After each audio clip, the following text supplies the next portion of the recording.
Selamat pagi anak-anak. Jumpa lagi di pembelajaran daring kita pada hari ini.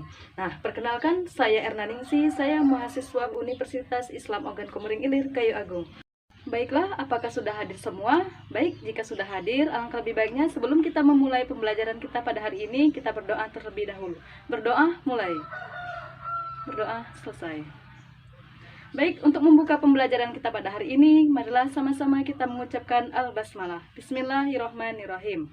Nah, sebelum kita lanjut ke pembelajaran kita pada hari ini, kita akan membahas terlebih dahulu pembelajaran kita yang minggu lalu, yaitu mengenai pantun. Ada yang masih ingat apa itu pantun? Nah, pantun adalah puisi lama yang terdiri dari 4 baris dalam satu bait dan bersajak AB-AB dan AAAA dan mempunyai 8-12 suku kata.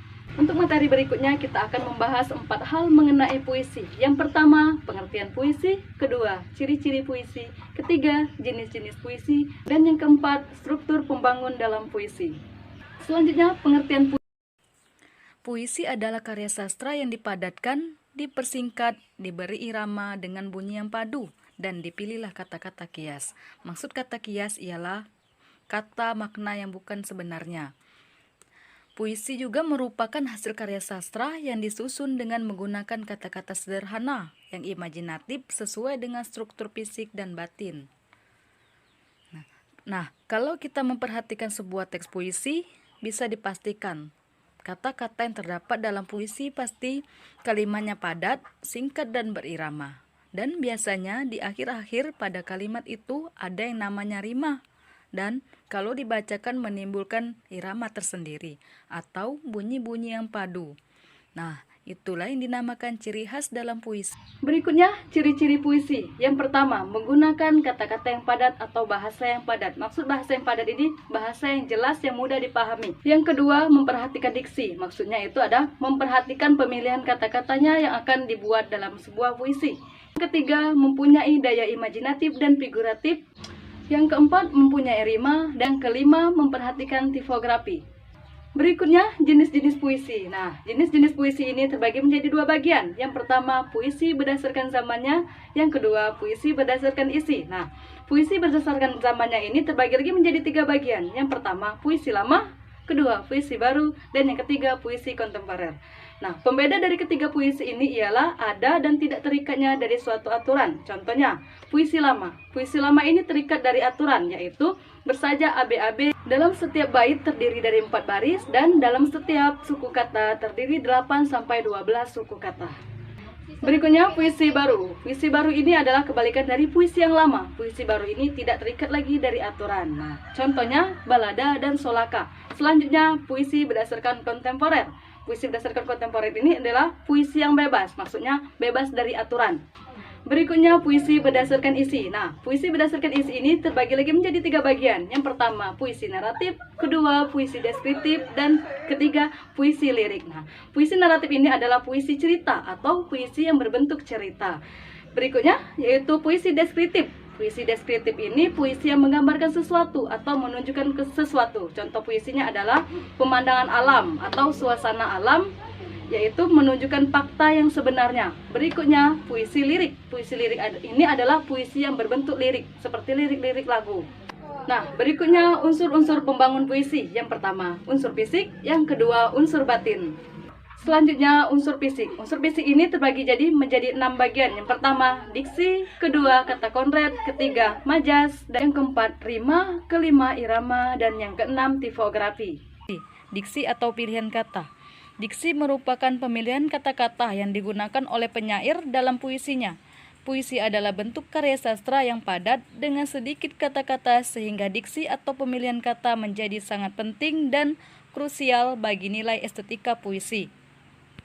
Yang kedua adalah imaji.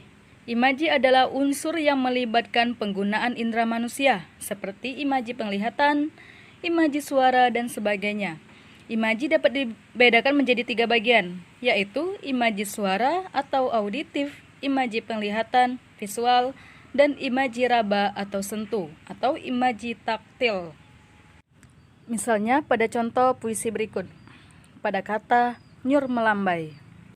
Itu menggunakan imaji apa? Kalau kita bisa menentukan arti dari atau puisi dari yang katanya nyur melambai, itu yang berarti menggunakan imaji penglihatan.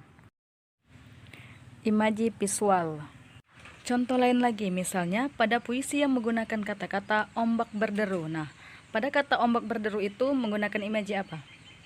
Nah, pada kata ombak berderu itu menggunakan imaji, yaitu pendengaran, imaji pendengaran atau imaji suara auditif. Nah, itu adalah bagaimana cara kita mengetahui imaji yang ada dalam sebuah puisi.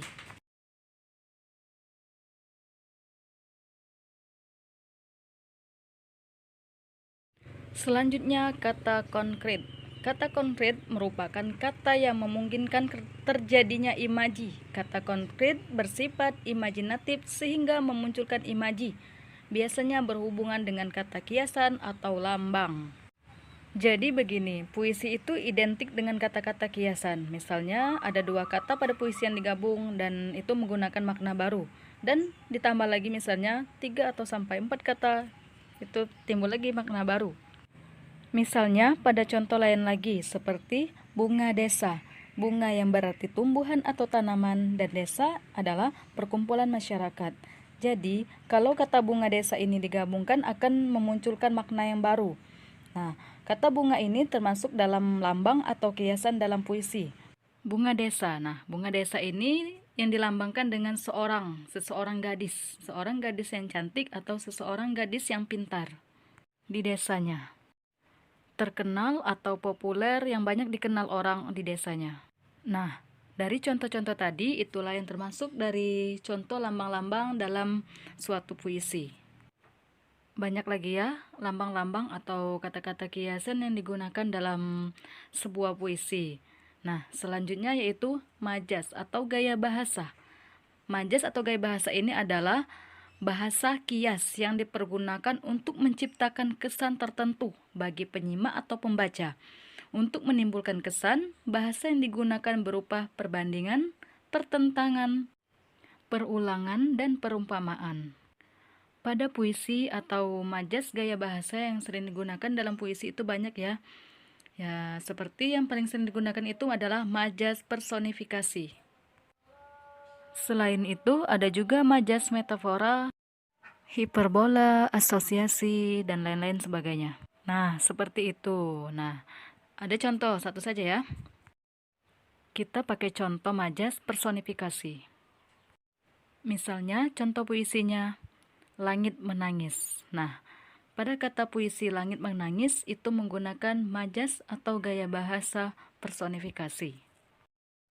Apa itu majas personifikasi? Nah, majas personifikasi ini adalah majas yang menghidupkan suatu benda mati atau seolah-olah menggambarkan benda mati itu hidup.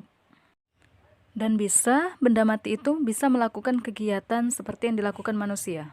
Selanjutnya, irama. Irama adalah alunan bunyi yang teratur dan berulang-ulang. Irama berfungsi untuk memberikan jiwa pada kata-kata dalam sebuah puisi yang bisa membangkitkan emosi tertentu. Jadi seperti ini, setiap orang membacakan puisi itu kan pasti iramanya berbeda-beda. Yang terakhir yaitu tipografi. Tipografi atau perwajahan adalah bentuk puisi yang dipenuhi dengan kata, tepi kiri, kanan, dan tidak memiliki pengaturan baris. Biasanya pada baris puisi tidak selalu diawali huruf besar atau kapital, serta tidak diakhiri dengan tanda titik. Berikutnya unsur fisik puisi. Yang pertama ada tema, amanat, nada, dan perasaan. Nah, mengenai tema, pasti setiap karya sastra itu mempunyai tema. Yang kedua, amanat adalah pesan moral yang ingin disampaikan penyair dalam sebuah puisi. Nah, untuk mengakhiri pembelajaran kita hari ini, marilah sama-sama kita mengucapkan Alhamdulillah. Alhamdulillahirabbil alamin. Demikianlah pembelajaran kita hari ini. Ibu akhiri dengan ucapan wabillahi taufiq wal hidayah. Wassalamualaikum warahmatullahi wabarakatuh.